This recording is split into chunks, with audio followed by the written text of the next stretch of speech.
Good evening and welcome to the first real live human session of the Rochester Downtown Development Authority in a year and a half? Year and a half. Yeah, it's been a while. So anyway, welcome. Thank you for venturing out. It's so nice to see actual people. And as I told Christy, the only thing that I was bummed about for this meeting, I had to put pants on. So, but it's okay. We're good. Thank you. Yeah, I know. It's good. With that, we have no recording secretary tonight, so our director will be doing that. So, Madam Director, the roll, please. Ben Giovanelli, Here. Mayor Bixon, Here. Bob Bloomingdale, Tanya Karsten, Here. Eric Diana, Here. Lisa Germani Williams, Here. Paul Haig, Here. Chris Johnson, Tony LaPuma, Here. Marilyn Trent, Ann Peterson, Don Sinkowitz. Here. We have a quorum. Excellent. That was the other thing I was worried about. It's so beautiful out, I wasn't sure. The first thing on the agenda is the approval of the minutes from April 21st. So are there any questions or is there a motion in our future? So moved. Motion by the mayor, support? I'll second it. Support by LaPuma. All in favor? Aye. Aye. Opposed? Motion carries. Audience comments? Oh, hi, Nick. Not seeing any audience, we'll move forward. Liaison reports, the first one will be City Council, Ann Peterson, who is not here, so I guess, Mr. Mayor, we'll ask you to pinch it. Yeah, so we had our first city council meeting in 14 months, Monday, and it went very smoothly. We had a planning commission meeting, the first one didn't quite go as smoothly, so we improved. I think one of the, and Nick, you can help me, but one of the big things is we had an issue with the GLIAC water thing where we were over, so we have to put a voluntary water rationing thing going. So hopefully we never get to a mandatory, but we had to do that. We had some people wanted to take some trees down, so we're working on that. We looked at the lighting issue, which is a big issue in town, and other than that, pretty standard, but yeah, it was our first meeting back. Nice to be in person again, so thank you for that, Mr. Mayor. Chamber of Commerce, Marilyn Trent is not here, so I don't know if anybody. She's at the garden walk, I think, outside at Butterfly Garden. All right, maybe she'll walk to the door in the middle of the meeting, and we'll get back to her. Historical Commission, Don Sinkowitz. Yes, the commission started to have some Zoom meetings. So hopefully we're returning to normal. And what I'm working with some of the members have been active throughout this whole period of time. Say, like Lynn Anderson with the historical plaques, and also with the all the artifacts that are here in City Hall, and some of them are at the museum. So they're working with that, and I'm twisting their arms to get a short summary of all the activities that have been going on over the last year, and then I can provide that to hopefully the next meeting. That'd be great. Thank you so much for that update. We appreciate it. Principal Shopping District, Mr. Haig. The shopping district. Well, first of all, the business update and closings and openings, would you handle that, Nick? Yeah, I'm going to do that in economic development, I think separately. Business development. He's asking PSD. Yeah. PSD did not meet, so we're. There you go. Got it. Okay, very good. So we'll come back to the other one later. Yep. Thank you for that. Brief updates are the best, right? The one I've been waiting for all night is the Main Street Oakland County update from Mr. John Bry. Mr. Bry, welcome. Nice to see you live and in the flesh. Well, I'm honored. Thank you. Good evening, everyone. John Bry, Supervisor of Local Business Development and Coordinator for Main Street Oakland County. Good to see everyone again in person. It's been, I think, 2 years roughly since I've seen all of you in one time, so it's nice to be back. So a couple updates for you on the program that I think will be of interest to Rochester that we mentioned probably about 2 years ago before everything froze up. Rochester is one of the 3 communities in Oakland County that we are looking to use as a national pilot project for the next generation of Main Street programs that we're working with the National Main Street Center on. And of course, the pandemic has kind of changed a little bit of the focus of that, so we're waiting on the new revised proposal from the National Main Street Center about what this process is going to look like and what the communities can expect to get from that, and hopefully give some inspiration on the directions that you want to go, because I know Rochester is always sort of thinking ahead of what's next and trying to stay on top of trends and patterns and issues that impact downtown development and vibrancy. So we're very excited to be the national pilot, and we proposed this to the National Main Street Center, and we thought that Ferndale, Rochester, and Royal Oak would be excellent pilots. Why we chose you in part: one, you're a Great American Main Street Award winner, the last Great American Main Street winner from Oakland County a few years ago. Two, there's a high demand of development patterns that are happening for your downtown. There continues to be sort of a balancing act between preserving that local character and local identity, which I know you guys are all about with the Love Local Rochester campaigns and efforts, trying to balance the business mix so it stays sort of a little bit predominantly a local, unique type flavor, but also getting into technology, looking at ways to make the city a smart hub on all things, from e-commerce to the parking systems talking to each other, interactions with consumers, residents. The DDA has received a grant from us and Genesis Credit Union to develop their texting system, so that is definitely in play. So we're excited to see what National Main Street Center comes back with as sort of the process. They see how that's unfolding, and as soon as we get that from them, which we're expecting in time now, I'll be back to have that conversation with you to see how that begins. Does not cost the DDA or the city anything. We're picking up the tab at the county, and we're hoping what comes out of it, that Rochester can use as sort of an inspiration and guide for going forward as the next generation of Main Street.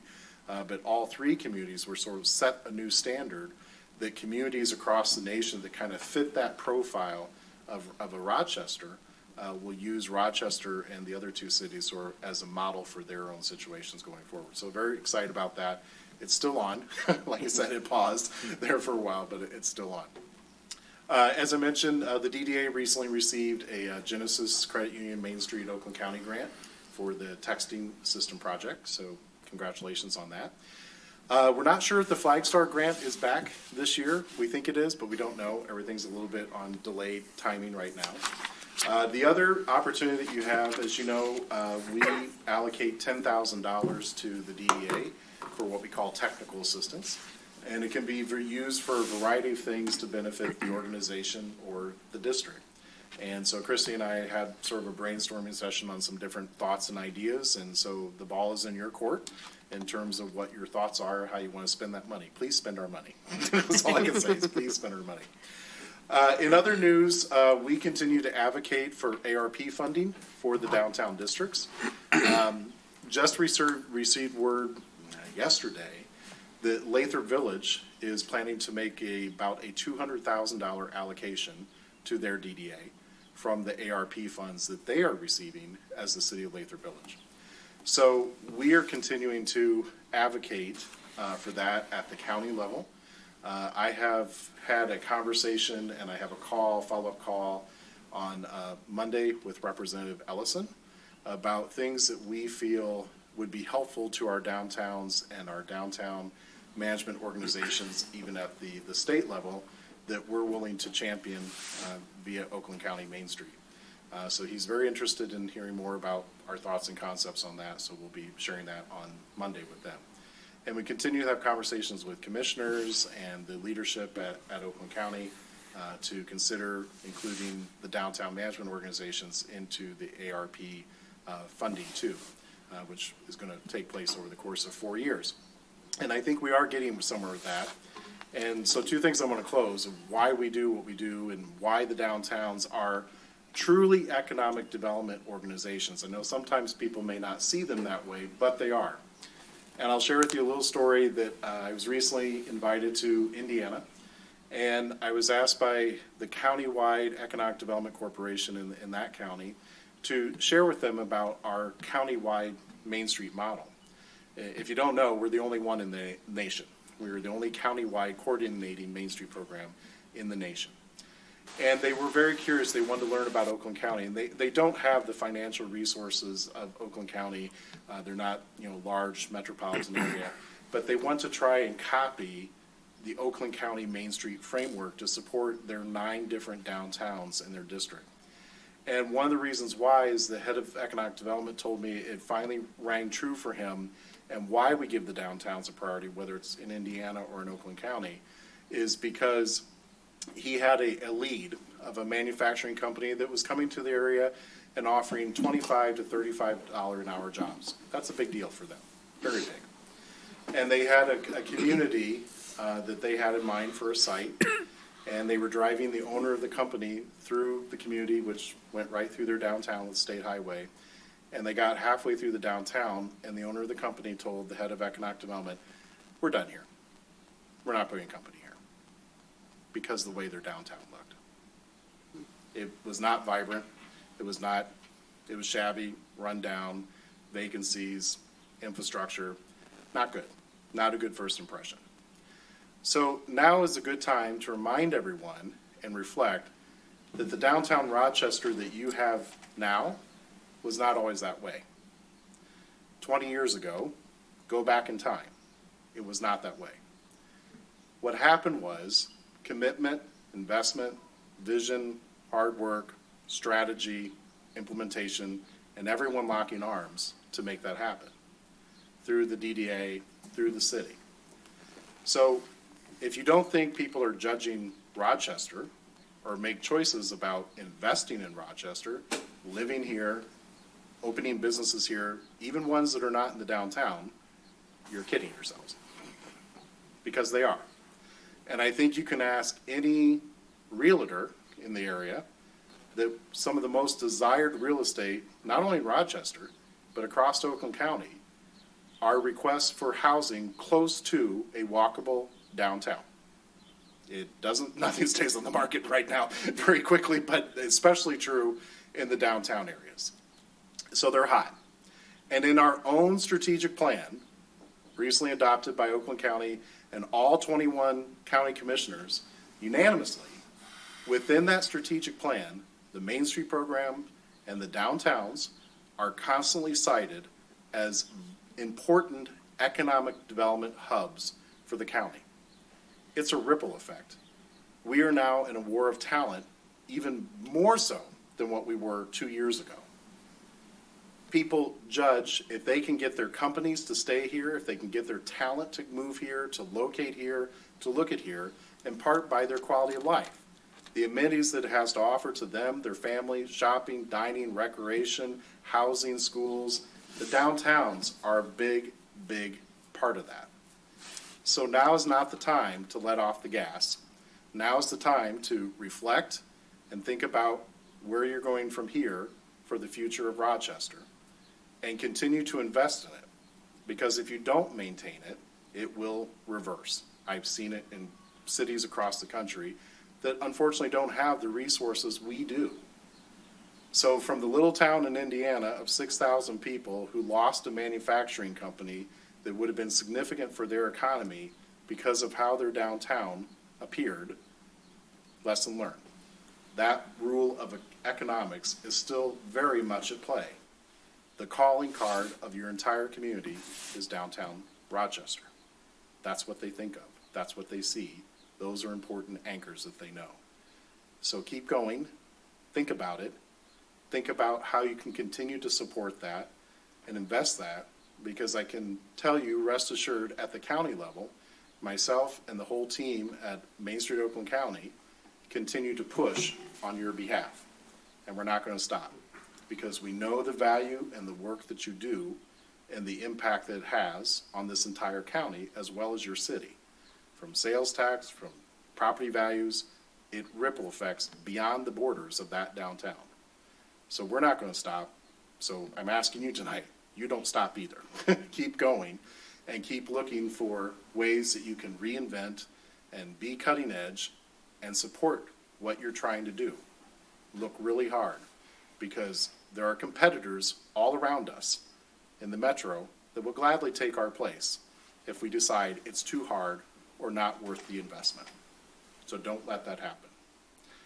Last thing, well, two things. Congratulations on the American Express Award. Royal Oak and Rochester put us back on the national stage with the National Main Street Awards. So congratulations on the Foodie February promotion that you guys won first place with, and another $5,000. So awesome.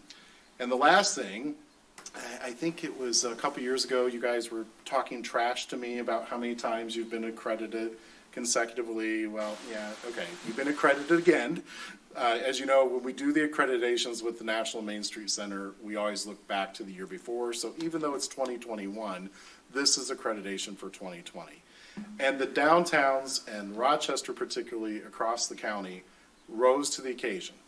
When we were in crisis, the downtown directors, staff, boards, leadership around this county rallied around their downtowns, rallied around their businesses, and thankfully, as a result, you look around the downtowns for the most part in the county, and we survived pretty well.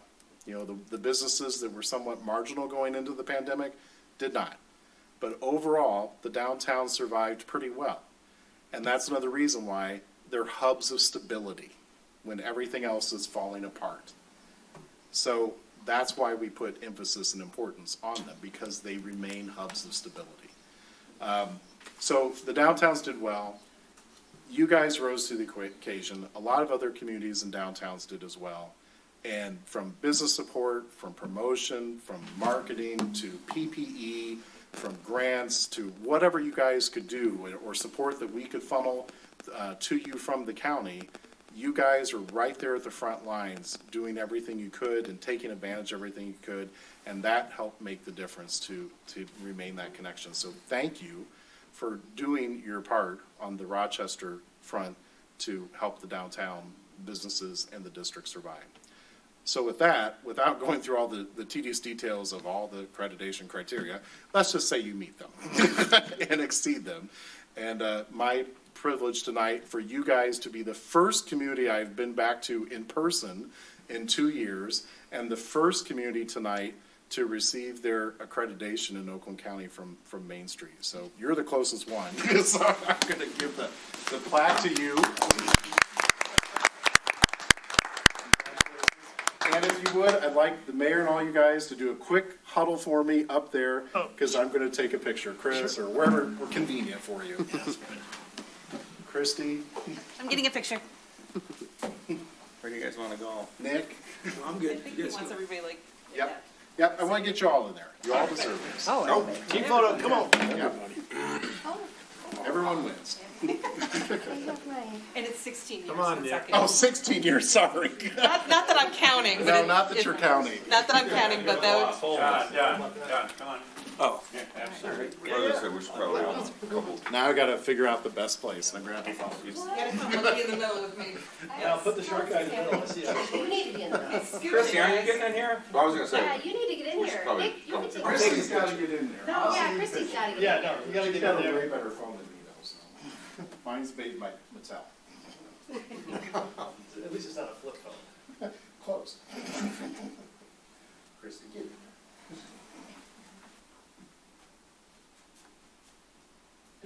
Thank you. 1, 2, 3. Thank you.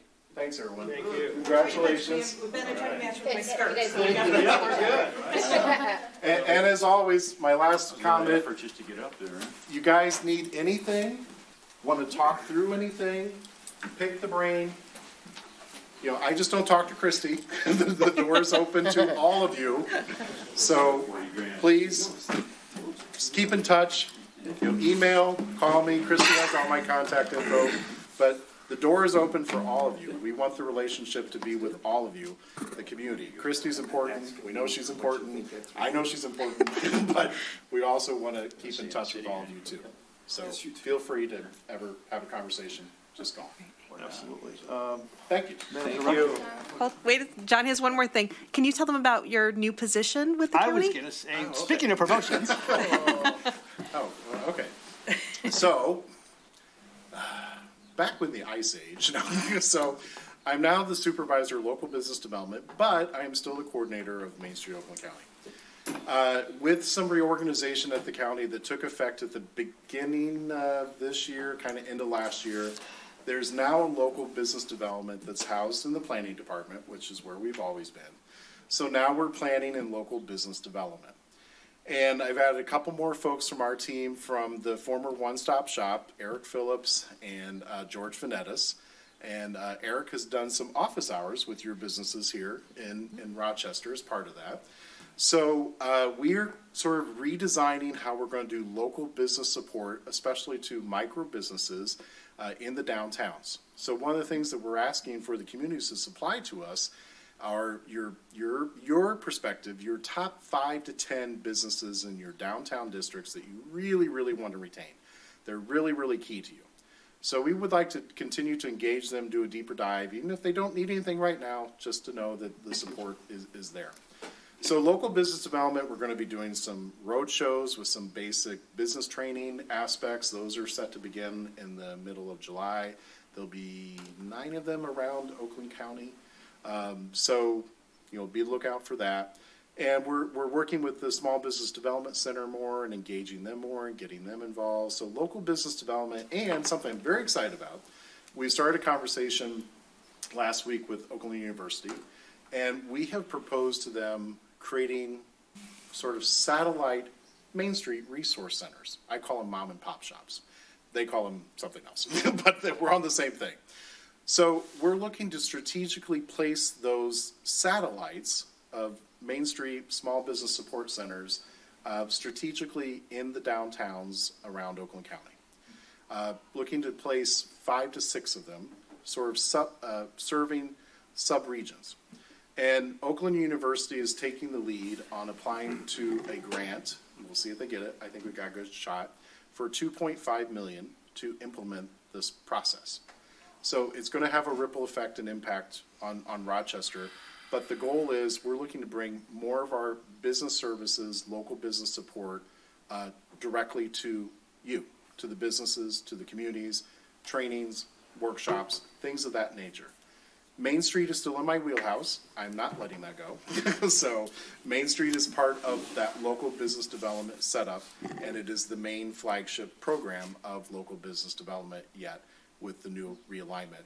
But we are looking to take a deeper dive with local business development. So I supervise that strategy and that team along with Main Street. That answer your question? Yes, thank you. Awesome. That was on my list also. But John, thanks a ton for your support, and we really appreciate the county's assistance. Certainly during the last 18 months, it's just been all hands on deck, and you guys have just been fantastic. So we're really blessed to have the county as a resource, and you guys and your team in particular. So it's fantastic.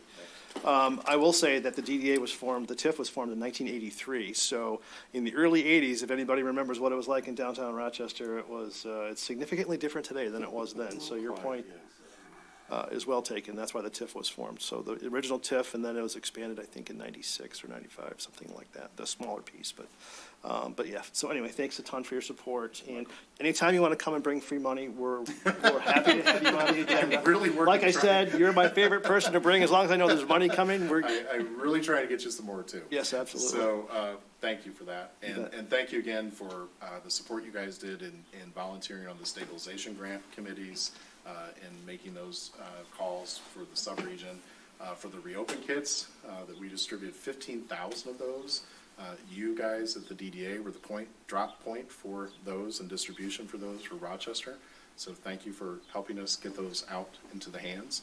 If you didn't know, we won a National Association of Counties Award last week for the crowdfunding campaign that you participated in and the reopen kits. So we won a national award for that from Oakland County. So thank you for participating in that. You're here. Thanks. Anybody from the board have any comments for? Yeah, I have a comment. I was telling Nick, I feel like my house is worth about $40,000 more now after hearing that, so I feel pretty Sell good. it now Yeah. and rent, wait for it to blow up, and then go back and buy it. I do assessments on the site. Well, please. Anybody else? Okay. Thank you so much for your Thank you. support. We appreciate Thanks, it. everyone. You bet. Have a good meeting. Thanks.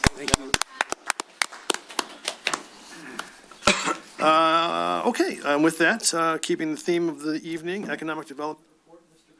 Yes, sir. Nice to see everybody.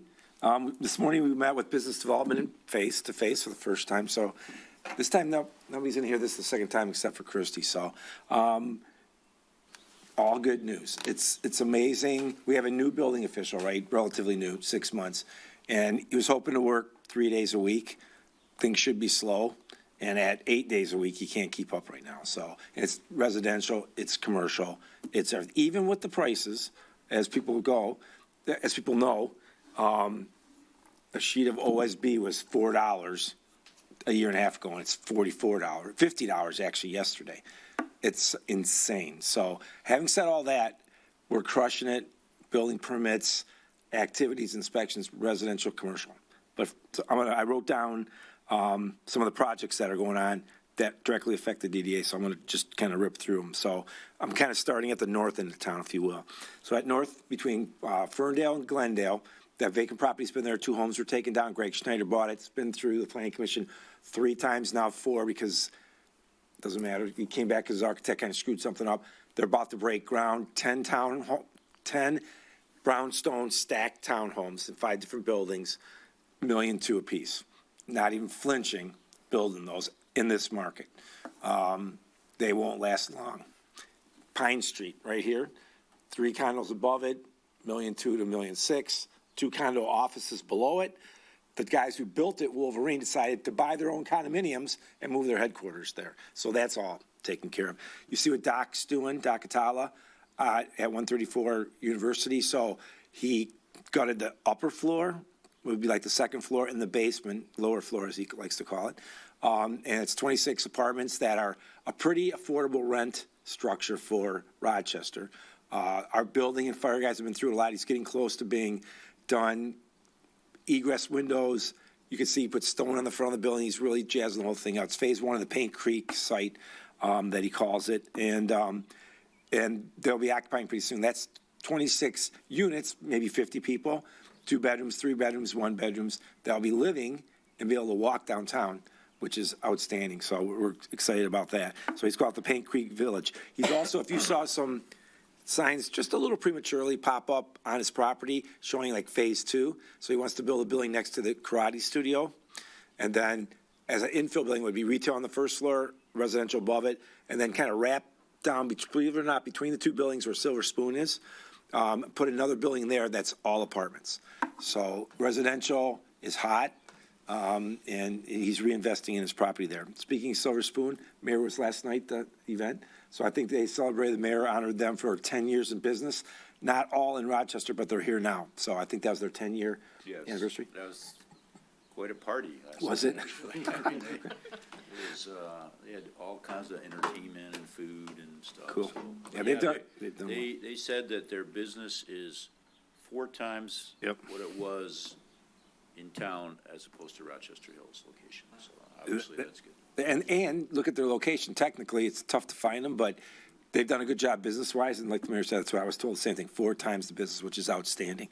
So that's good. So the BP, basically got done. The last thing that didn't get done was landscaping. So tomorrow, I think, literally tomorrow, Fred said that everything gets ripped out and everything's brand new to complete that renovation of landscaping, which will look really nice. He replaced all the lights, all LED. Obviously, the building he did a great job with. He's doing quite well there also, so that's exciting. The Tide Cleaners is complete. It's a kind of a robotic place. It's so big because the upper floor is their corporate offices there from Shelby. So they've got one, I think, in Birmingham, one in Shelby, and here. So literally, there's a person there sometimes, but you can drop it off. It's all computerized, pick it up 24 hours a day, and that's complete, and they're there. I told you about the Pine Street condos are sold.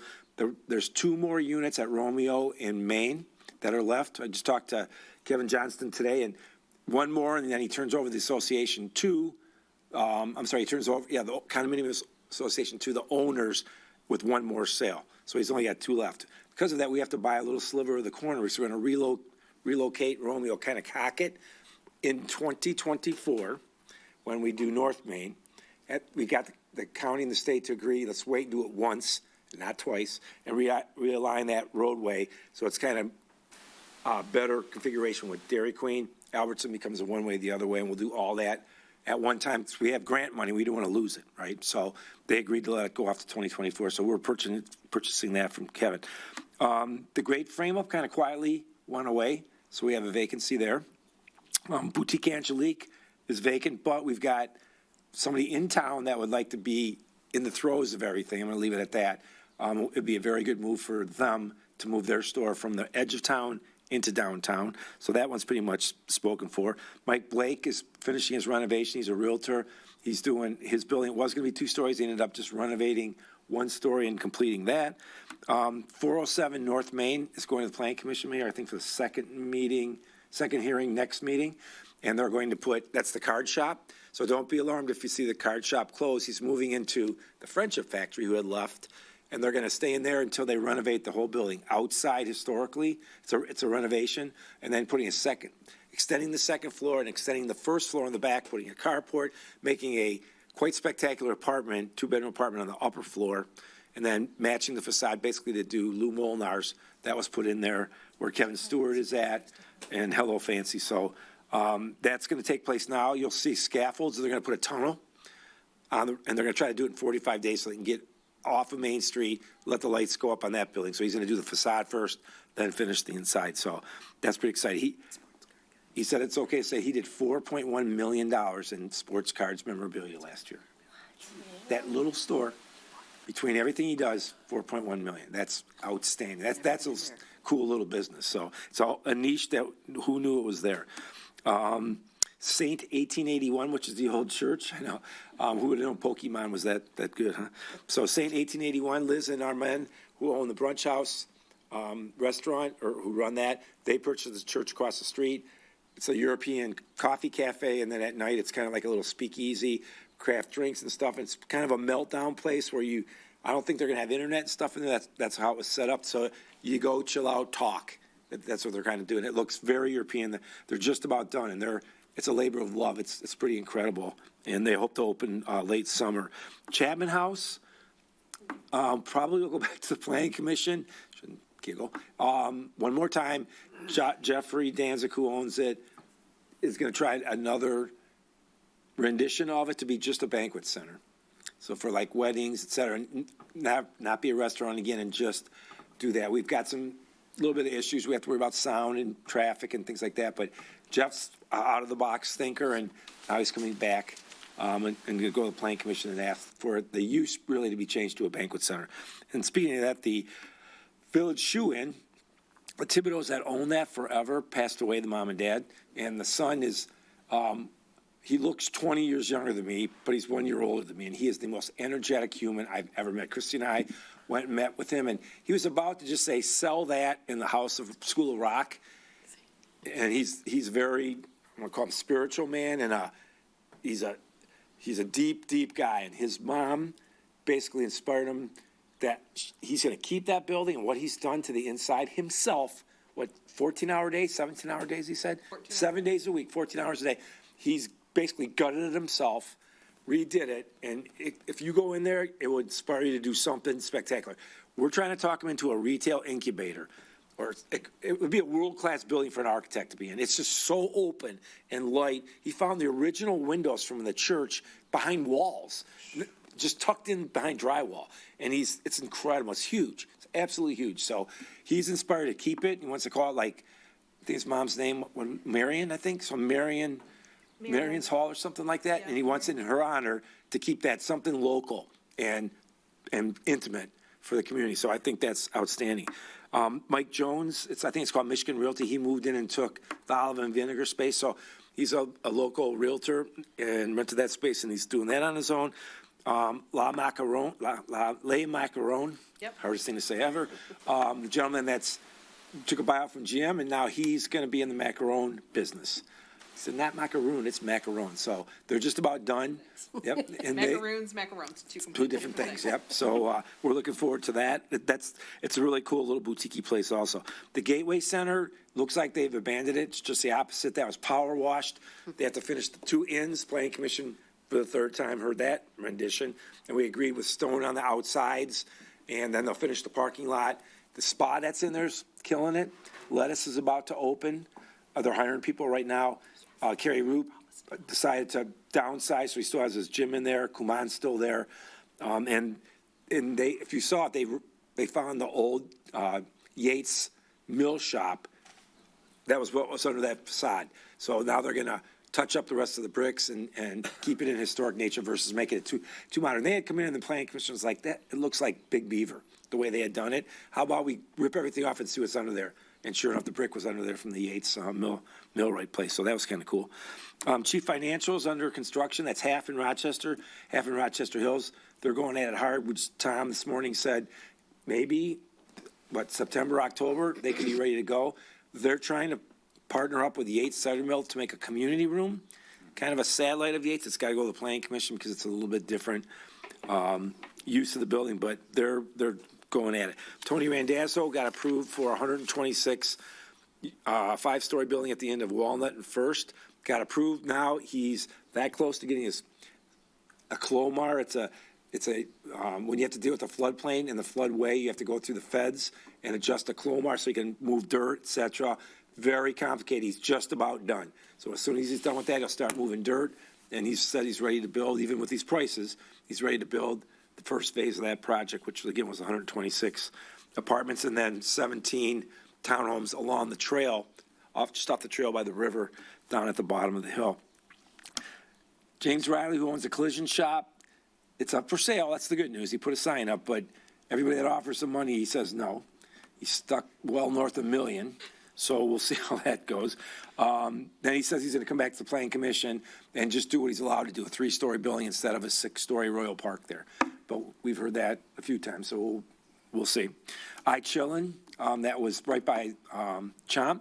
That was Dr. Haratzis, who owns the bank building, that building, Bellissima building. His wife ran that for something to do, and she got bored, so she sold it to a young lady that came in and saw Christy, who sent her over there, and she's going to do basically the same products, but more bakery. She's a caterer and sweets and things like that, so it's still going to be called Chillin', so that's been purchased and ready to go.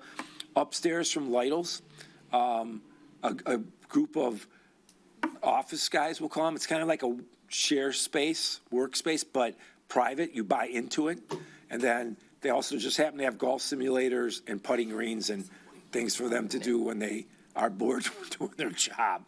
So it's kind of cool. It's kind of a transformation. So you're going to see scaffolds at Lytle's. Nobody get crazy, because I know the historic guys. Don, you should know this. They're going to take the old windows out but put replicas in because they're trash. So it'll look exactly the same, but they're not changing the look. It's just a replica because the panes are blown out and everything's bad. Yes, he did. Yeah, that's a good point. Inside joke there. Keller Williams is taking the first floor of the other bank at the Cornell University in Maine. They're going to take that whole first floor. It's a big realtor. Again, we like those people. They have a lot of people that come into the office, and they bring in a lot of people for closings and showings, and they bring in people to the town, boots on the ground, right, during the day. So we're excited to have them. Final Touch took over the whole rest of the building where Modern Jewelry moved out. I think they went to Main Street Plaza. Yep, and now Final Touch took the whole rest of the building. So Scarborough Square, we're working with some financial guys to move in that little space that Mr. Chrisman owns, and that would all be full. Mr. Lawrence, Lawrence at the elevator sold the business to the boys that ran it. So they're running the elevator business. If you haven't gone by in the last couple of weeks, we turned up our politeness, as we like to say, and said you can't keep it like this anymore if you're not going to renovate it, because the deal that he had with OneStream at $450 a square foot doesn't make sense to build a 60,000 square foot building anymore when half your employees now work at home. So they kind of backed off with Rewald. They were going to look at relocating the elevator and turn that into a big office building, a headquarters, and that's not going to happen now. So the boys bought the business. They're running it. They've got rid of all the trailers in their back. They're cleaning up all that crap that's out there. It's amazing. They've made big steps. Lawrence still owns the property, and he still has the right to do what he wants with it. But just to get it cleaned up is great. Now they're going to clean up the little white building that's between them and the mills. I think it was Stephen James Salon that was at the Firestone buildings. That was vacant for a while. Now a new personal training group of people came in from Birmingham. They took that space, and that's full now, and they're doing that. Even with the other CrossFit there, they're a little bit different. It's more personal training. It's smaller, so they're doing that. A woman runs personal training, took the not yoga, but Pilates space on East Street, so that's full now. So if you notice, there's not many left that are not full, which is amazing. Talked about Romeo and Maine. All the decks were back out. City Council worked out a deal with the DDA, and thank you very much, to rent the spaces. made a compromise on the space. All those decks are out, and actually, everybody stepped it up a little bit. Now they all have flowers and nicer chairs and nicer umbrellas, so they look a lot better than they did last year, I gotta tell you.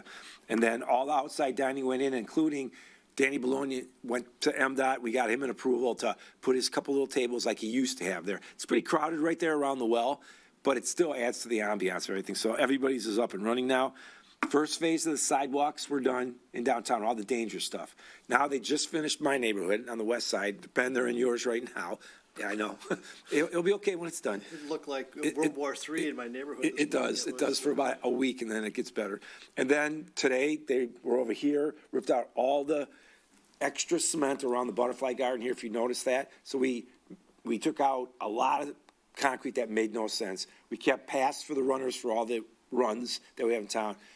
We're adding probably a half an acre of green in this corner right by the police station. So there's so much concrete there. And it was bad. Ripped it out. DPW guys ripped it out. They're going to balance it out. New concrete went in. It's much more ADA compliant, and that's being done. Then they're going to move back downtown.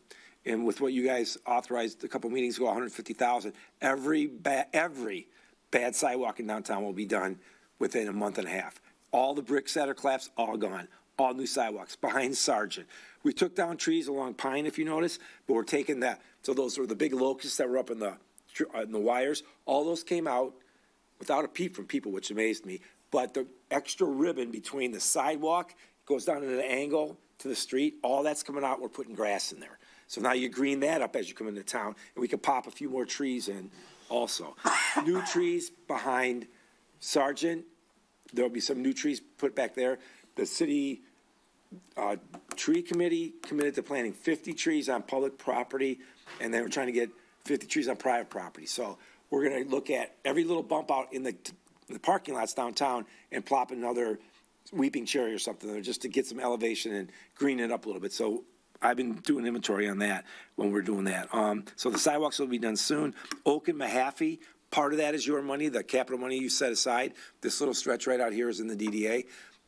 Just up to University. So those streets are like Ludlow, rip out all the way below the ground, new water, sewer, storm sewer, new sidewalks, new curbs, new streets. All of Oak from here all the way to First Street, and then Mahaffey over by you, Mayor. It's between Lysander, I think, and Northwood. Thank you, Northwood. So that's getting a all new road.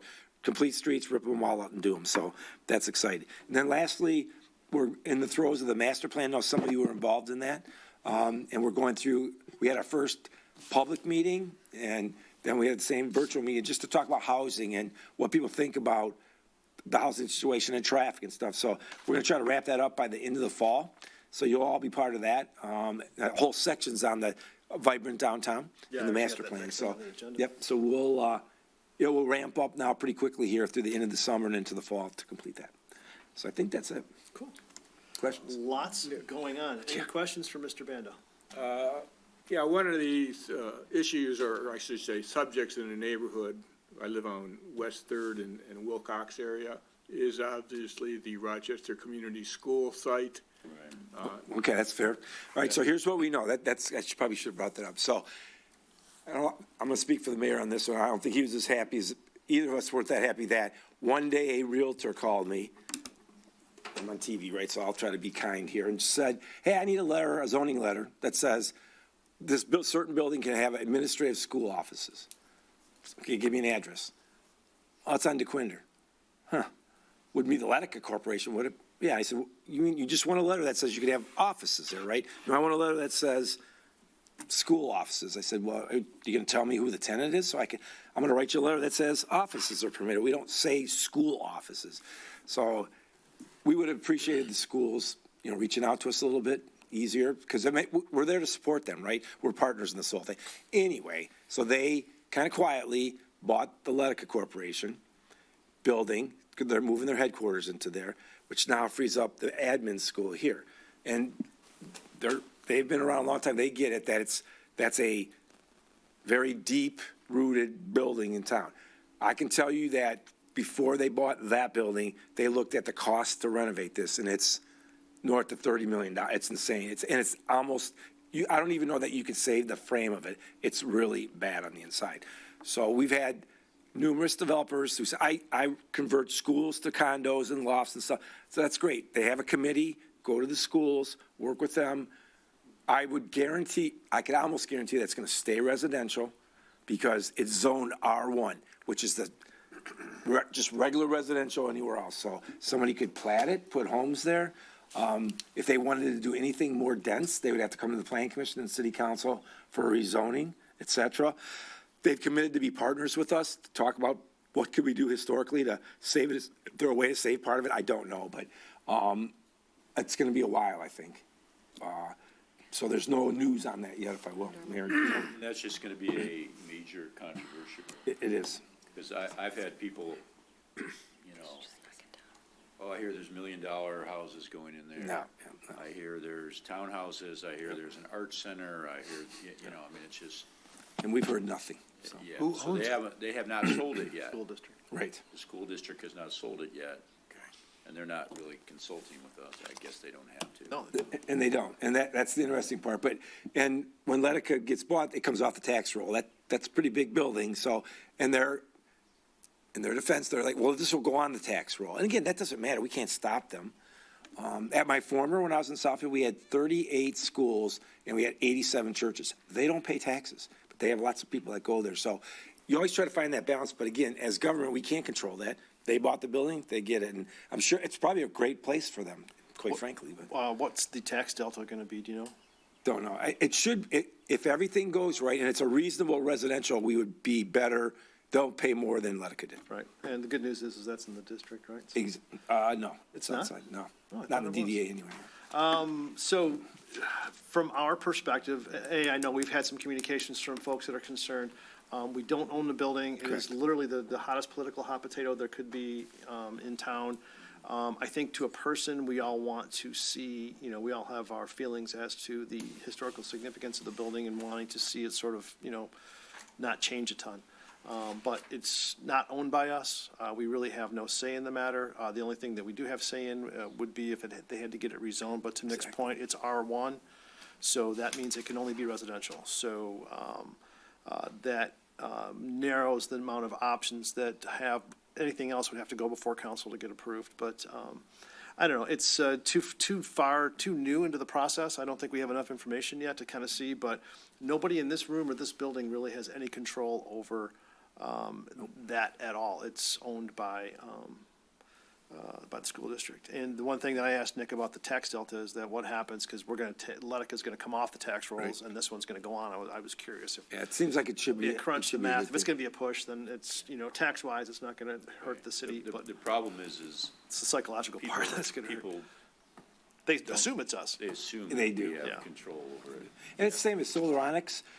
I didn't talk about that, but it's outside the district. But we've had four presentations now? It's going to be 32 homes, then it's going to be townhomes, then it's going to be a bar indoor dog hotel, then it's going to be climate control storage. Now somebody else is coming back at it with something else. We don't own the property. We can. The good news is whatever the underlying zoning is, that's where we're good. With R1, that's 50-foot lots. So I don't think, and we don't have to rezone it. It's lot. You could stay with that zoning just like it is, and defend that. So. Again, like the mayor said, we'll see. It'll be a hot potato, just like the elevator. We don't own the elevator. Lawrence does. If he wants to tear it down, he can tear it down.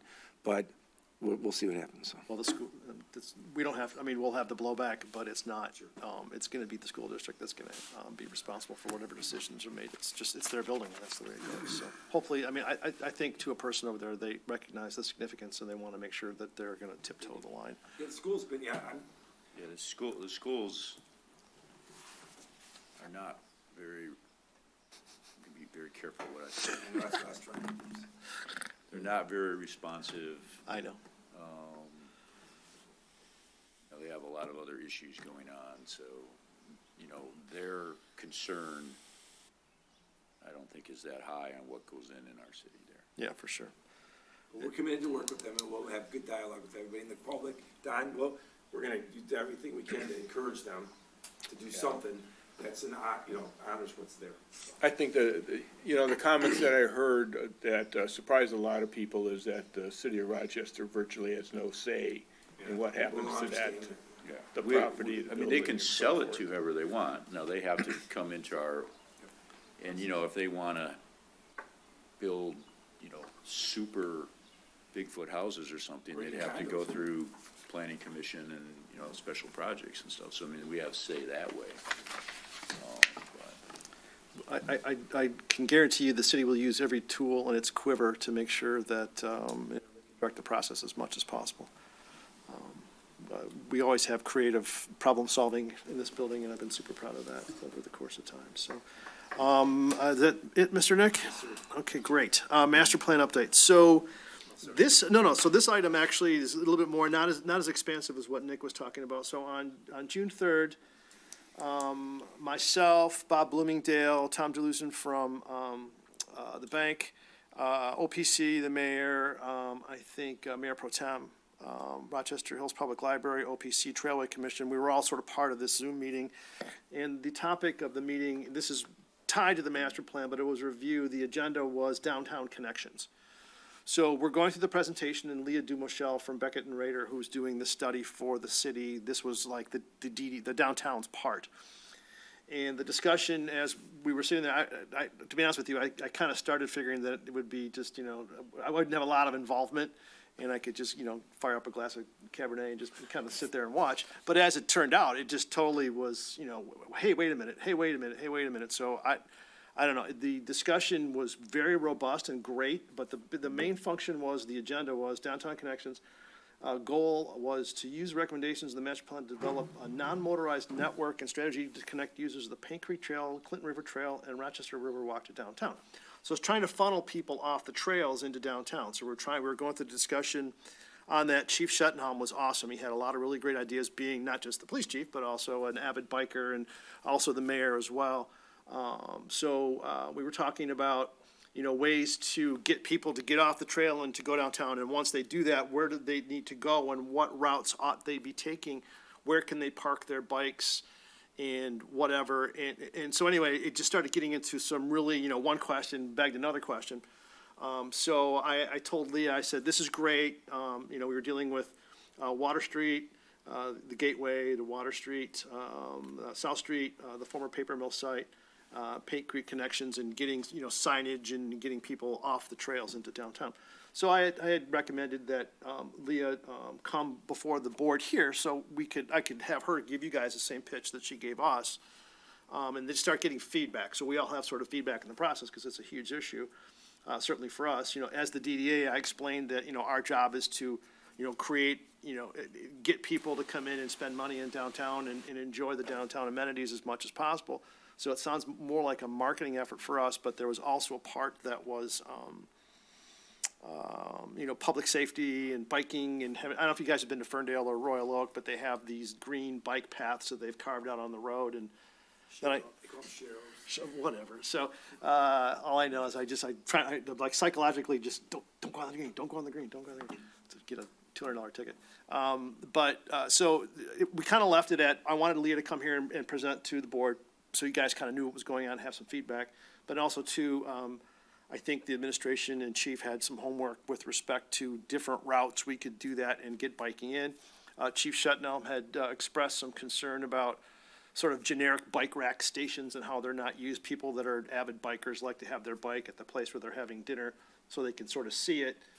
So places like La Puma's would naturally benefit from that because they've already kind of got it right now, but others, places downtown might not. So anyway, it was actually a very fun discussion, and it's really forward-looking. So I had recommended that maybe she come here to this meeting and talk, and then in talking to Nick, he's like, hey, wait a minute, we got some other stuff going on behind the scenes. Let's wait a month. So now, Nick. Yeah, so that's what we would invite, and then we just did the housing section, and so now it'll kind of be, and we finished all the demographic section, so now it's kind of, there's a steering committee, and Ben, you're on it, I know the mayor's obviously on, Christie, you're on it, I think, so the next step will be come back to the steering committee, start sharing this information, and now because the charrette went well at the fire station, maybe get in the community house somewhere we can get a lot more people. And normally you'd go in a room like this, set up stations with each faction of the master plan, and then have staff there to talk about it, right?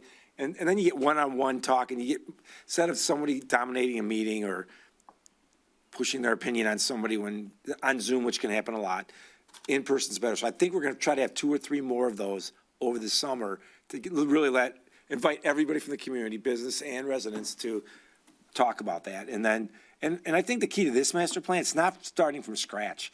And I tried to, I don't want to say counsel, but with Leah, she doesn't know Rochester, but they've done a lot of master plans. And that's why I wanted the mayor and the chief at the connections team, because they're literally, what they do in the rest of the world are they're bikers. They get the challenges, how to do that. So that's why I think it was so productive that we went through, when I first started here, so I've been here 12 years, so 10 years ago, I remember sitting with Pat McCann in a little schoolhouse on those little teeny chairs with Semcog, who came in and did this whole bike, I think, Mayor, you might have been on that too. And we talked about how biking and why can't we have Cheryl's? And we're gonna tell them that we want a lane on Main Street just for bikes, remember? And DeQuinder's gonna have a separate lane. It's like, you people are all crazy. And when Ferndale put the Cheryl's in and 3 people got smoked on a bike, maybe that's not such a good idea. Go through Royal Oak, try driving down Rochester Road and think that's safe to put a bike on. Every place can't do both. So our goal was to get them to the periphery.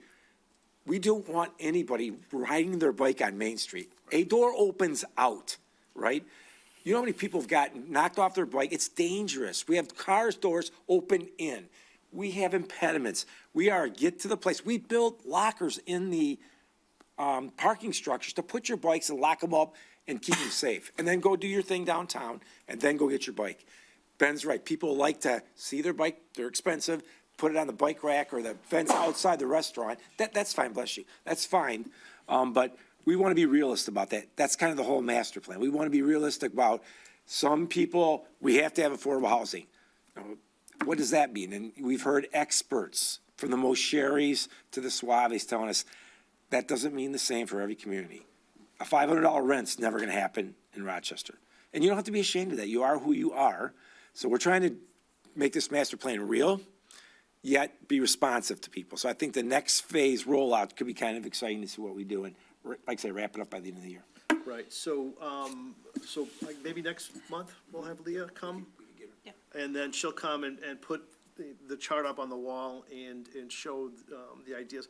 And really, we're not, I'm certainly not advocating for bike lanes down Main Street. That's, that's just suicide. But we were talking about maybe either the alleys or some of the side streets. So I want to have that discussion, how we want to funnel people in and where we want to put them. And this is, I want the business owners to obviously be very much involved in this because we're trying to drive traffic to them, but there's going to be some involvement on their part if they're going to put up a little bike rack out back or whatever. So very beginning stages of the discussion, but I wanted to, as soon as it got this deep, I was like, hey, wait a minute, I'm just one dude on the board. I need to have all my team here. So let's, regroup and have you come and let's talk about it. And she'll take notes and kind of roll that into to the master plan.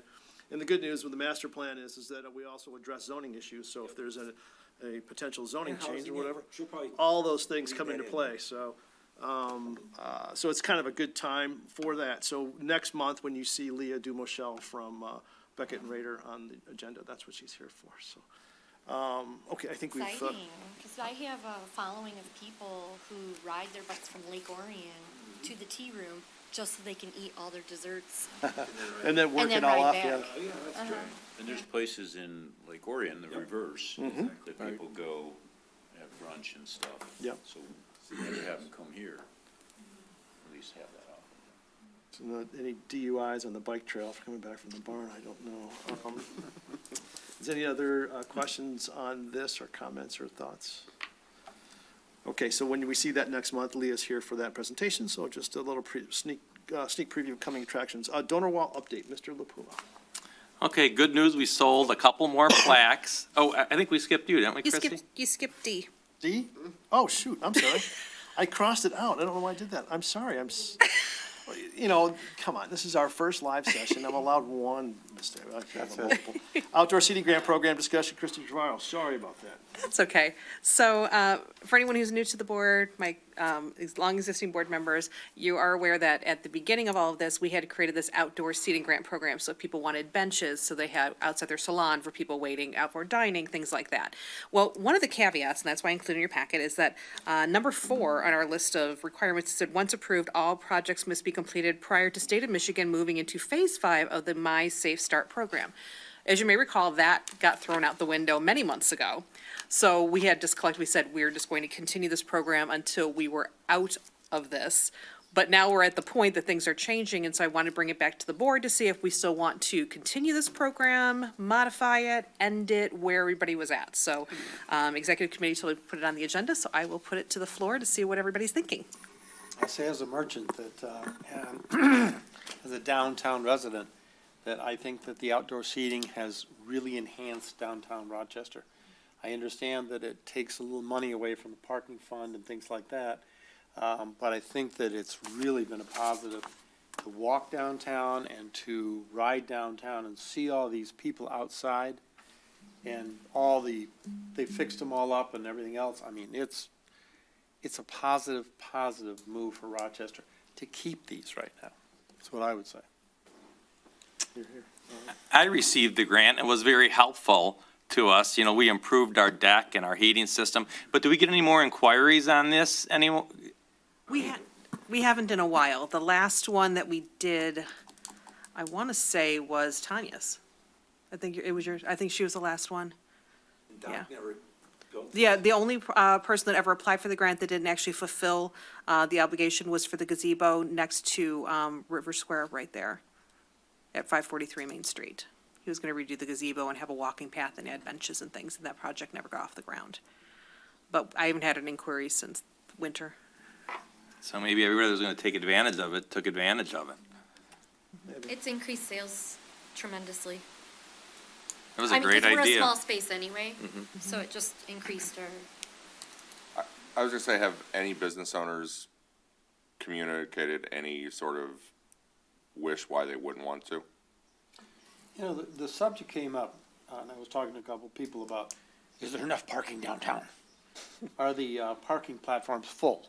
And I said, no, the parking platforms, to my knowledge, are not full. And this enhances downtown. And it's not that far you really have to walk when you think about when you go to a mall. So use an analogy there, and this is a very positive thing. But I have had some people say that, but I don't really think cuts into parking that much, so. Got it. We've had that small walking thing argument for a long time. Right. I don't know. We go to Bass Pro and park, Bass Pro, and see how long it takes you to get to the front door. Right, but that doesn't seem to matter downtown. Oh, I know, but you still, you know, it's just like, even my employees, I keep having to tell them, park out there. Right. Well, you know the rule, Paul, no good deed goes unpunished, so. It's true, it's true. My thought, if everybody's done, so my thought is that we're just coming back out, but if there's still assistance that businesses need, we need to be able to provide that. So to the extent somebody comes up and makes a request, you know, we've set funding aside for this, let's just let it ride. If nobody comes, that's great. I just want them to know that we've still got their backs. And the fact that individuals on this board have also benefited from the program it's a separate, distinct issue.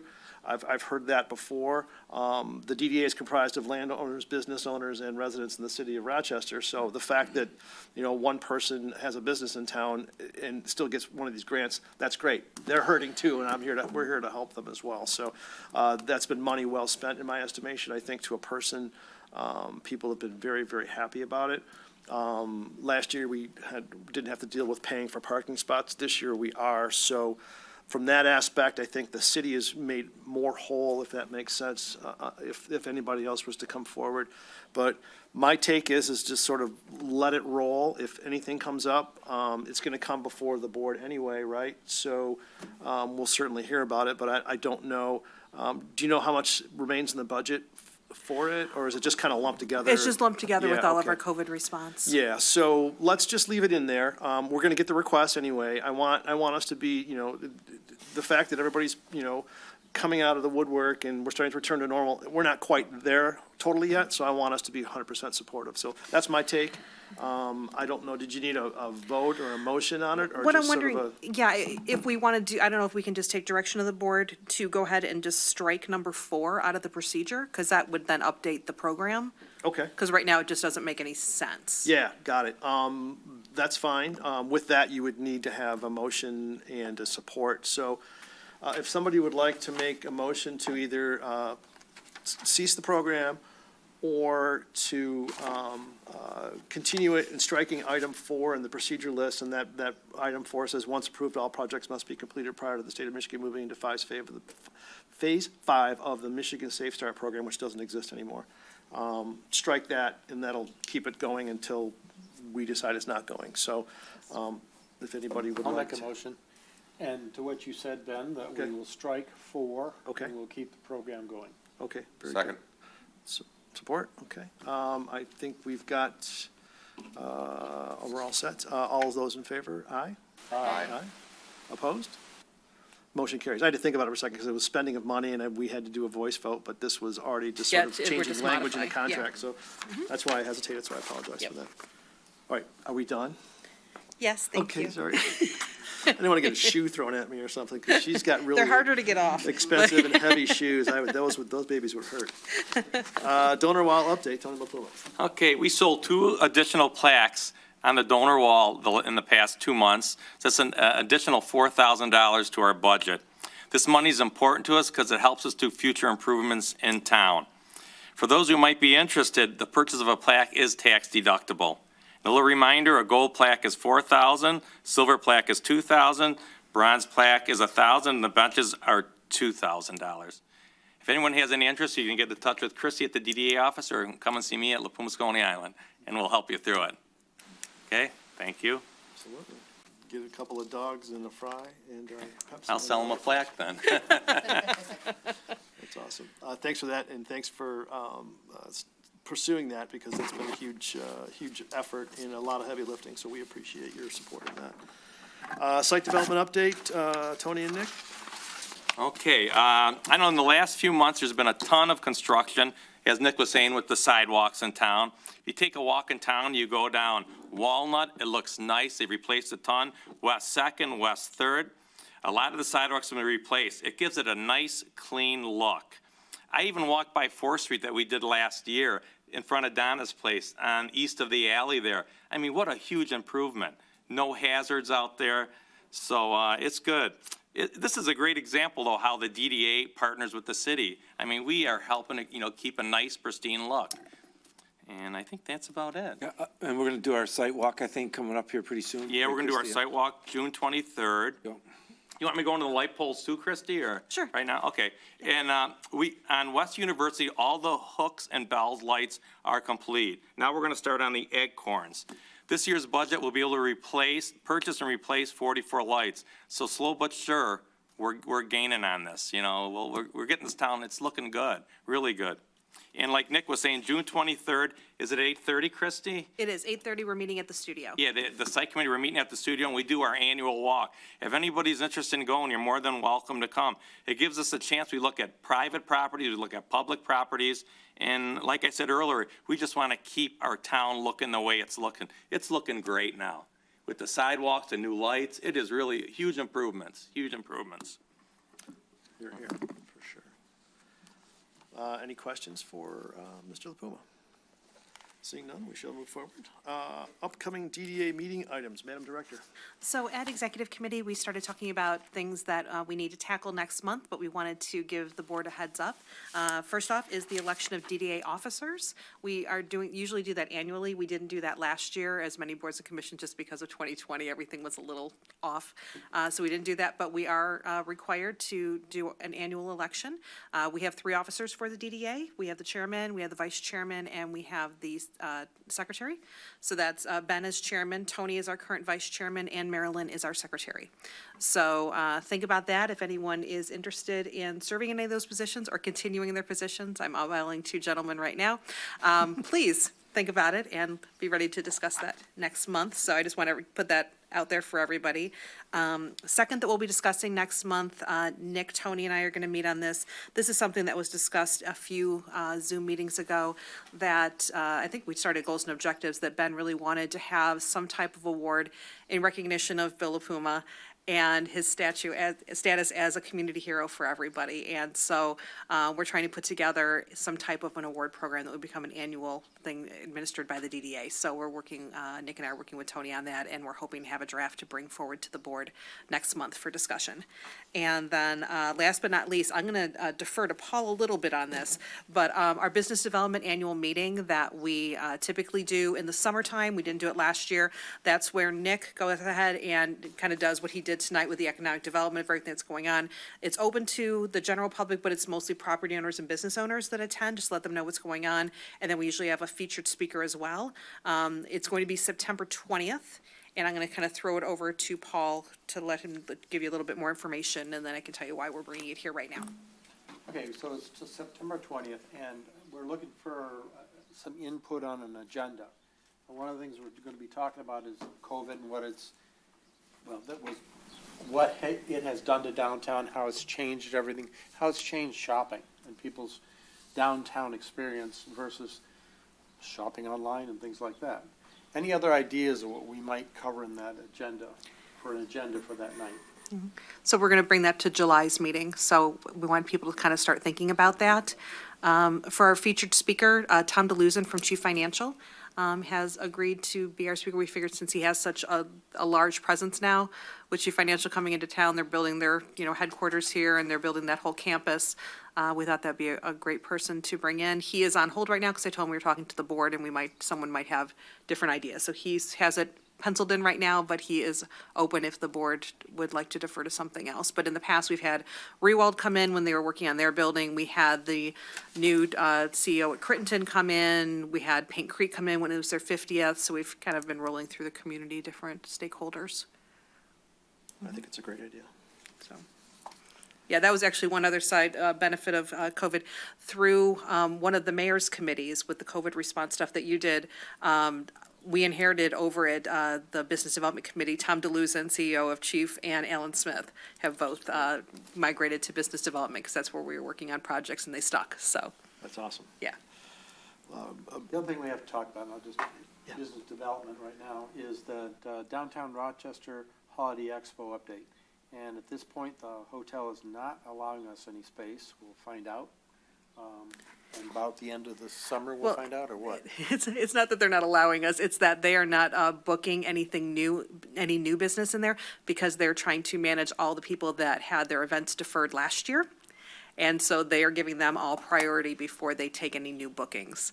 So we're trying to see if there is a way that we can still do that. They haven't said no, but they just said, hang on. So usually we don't start marketing that to the businesses until the end of August, so we certainly have time. But they have put us on hold for that, but they were able to get us in for the September 20th business development meeting. You could see if the Chapman House will let us use them. School Would it fit in building. the community house or no? Or is it too big of a deal? It's kind of, people, the thing about having it at the hotel, people like coming because it's at the hotel. They Yeah. go into Park 600, they get a little drinky drink, they do some shopping, it's a thing. I don't know if it would have the same ambiance at Community House. Not that I love Community House because we're there later that week for Festival of Trees, so it has a different feel being at the hotel, I get people so, to take their wallets out, Tony, and they're probably more willing to do it there. yes. With respect to the election of DDA officers, so the three positions, if you would send emails to Christie directly if you're interested in serving on the board as one of the officers, and we'll aggregate those for that. And then on the Bill LaPuma thing, the spirit of downtown, spirit of Rochester was sort of my thing. So as you guys go through the process, I just want us to have, I know you'll make it awesome, so I'm really looking forward to get that over the curb. Yes. Reports, regular reports, Madam Director. So John already talked about our Genesis grant that we were able to get with the texting. We're trying to roll that out with sidewalk sales so that people could sign up for the texting service through that. Love Local Rochester Month, we are in the throes of it right now. I wanted to do a little commercial for Thursday Night Markets. This will be our third one. They have, last year, being over in the parking deck, and we had to spread everything out. I don't think it had the vibe that we were really looking for, but we certainly had a lot of people come out for it. Whereas putting it on 4th Street, it just just has blown up. It's really been a good energy. We've got live music, we've got food, we've got crafts, we've got farm things, we've got everything. We got ducks, we had a rooster, we have pigs. I mean, we got things. So it's from 4 to 8. It's on West 4th Street. You won't be sorry if you come on down. There's always something good there. Some of your favorite farmers market vendors, some of our downtown businesses, and then some local artisans and crafters are out there as well. So that's an awesome thing to do while you're downtown. The studio is open till 8 o'clock on Thursday nights throughout the month of June, and then the first 2 Thursdays in July to match up with the Thursday night market week. So we're open till 8. The No Filter exhibit is up right now. That was our disposable camera event. Feel free to stop in. We were amazed how many people, the photos that they did and how they came out when they were on film, that they couldn't see what they did. We couldn't alter the color, although I found myself looking at photos, I'm like, if I just popped up the color, didn't touch them. Everything's natural. Everything's framed up on the wall. It's a fundraiser for Love Local. So any photo that's on the wall framed is $20, and all the proceeds come back into Love Local. The Drink Local promotion has really caught on with people. We have 9 businesses participating.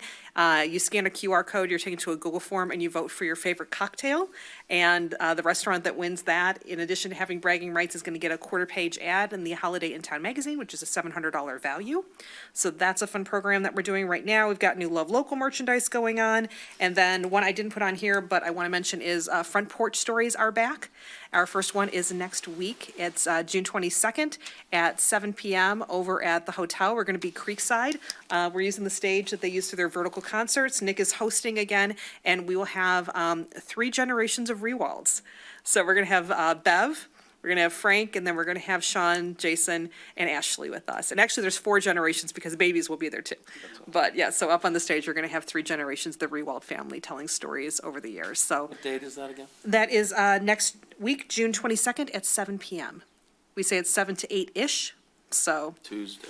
Yep, and it's rain or shine, so if we do have rain, they reserve the pavilion for us, so we'll just move undercover. We just ask people, just like usual, to BYOC, bring your own chair. So that is all of that, Fantastic. Thank you for that update. of course. Fun stuff as usual. Yes. Financial report for the DDA is in your packet. Is there any questions with respect to the financials? Seeing none, biz dev. Oh, I think I covered everything. You did, absolutely, here, and site dev as well, so I think we're good to go. With that, I think we've pretty much covered the balance of the agenda. I want to thank everybody for venturing out of your computer camera screens and coming out to spend some quality time with other humans. So it's nice to see everybody's smiling face. Once again, next meeting, unless, everything's been crazy, but next meeting will be here, unless there's changes, who the heck knows, but that's the plan. Probably the same format. Is there any other miscellaneous items we need to discuss? Come to Junk in the Trunk this Saturday. Junk in the Trunk on Saturday, yeah, for sure. Totally. Gotta check that out. All right, with that, I'll use your thing. Meeting adjourned.